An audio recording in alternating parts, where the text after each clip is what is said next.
Hi అండి, ఈరోజు mushroom curry చేసుకుందాం.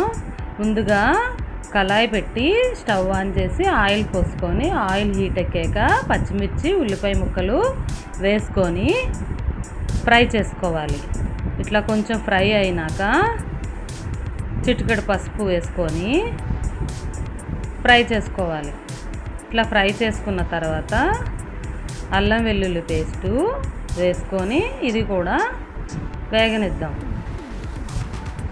పచ్చివాసన పోయేదాకా ఫ్రై చేసుకొని ఇప్పుడు మష్రూమ్స్ కట్ చేసి పెట్టుకున్నాము. మంచిగా వాష్ చేసుకోవాలని తర్వాత ఇలా కట్ చేసుకొని ఈ మష్రూమ్స్ని ఆయిల్లోనే అలా ఫ్రై అవనిద్దాం. జస్ట్ ఫ్రై అయిన తర్వాత ఇప్పుడు మూత పెట్టుకొని 1 మినిట్ తర్వాత మూత తెరిచి ఇది టమాటా ముక్కలు కూడా వేసుకొని వేపుకోవాలి. ఇట్లా వేగిపోయిన తర్వాత అందులోనే కొంచెం ఉప్పు, కారం, ధనియాల పొడి, జీలకర్ర పొడి వేసుకున్నాను. ఇట్లా వేసుకున్న తర్వాత మూత పెట్టాను. మూత పెట్టి 1 మినిట్ అయ్యాక మళ్ళీ మూత తెరిచి మళ్ళీ కలుపుకోవాలి.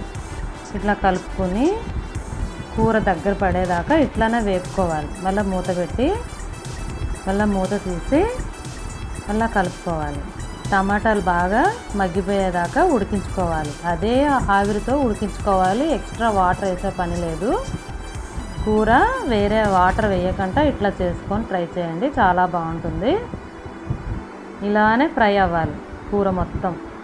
ఫ్రై బాగా అయిపోయిన తర్వాత కొంచెం గరం మసాలా పొడి వేసుకొని కలుపుకోవాలి. ఇట్లా కలుపుకున్న తర్వాత మళ్ళీ మూత పెట్టుకొని మా ఛానల్ని సబ్స్క్రైబ్ చేసుకోండి, షేర్ చేయండి, లైక్ చేయండి. ఇప్పుడు మళ్ళీ మూత తీసి కర్రీని మళ్ళీ కలుపుకుందాం ఒకసారి. ఇట్లా కలుపుకున్న తర్వాత మళ్ళీ మూత పెట్టుకొని అలా వేగనివ్వాలి. కర్రీ మొత్తం ప్రిపేర్ చేయడానికి ఎక్కువ టైం తీసుకోదండి, త్వరగానే మష్రూమ్స్ ఉడికిపోతాయి. ఇట్లా జస్ట్ ఆయిల్లో ఫ్రై అయితే చాలు కర్రీ. ఇప్పుడు కొత్తిమీర తరుగు వేసి మళ్ళీ ఒకసారి కలుపుకొని కర్రీ ఆల్మోస్ట్ రెడీ అయిపోయిందండి. ఇది అన్నంలోకి బాగుంటుంది, చపాతీలోకి బాగుంటుంది, బగారా రైస్లోకి బాగుంటుంది. చాలా బాగుంటుంది కర్రీ. మష్రూమ్స్ మంచి పోషకాలతో కూడుకున్నది మష్రూమ్ కర్రీ. చాలా చాలా బాగుంటుంది. ట్రై చేయండి.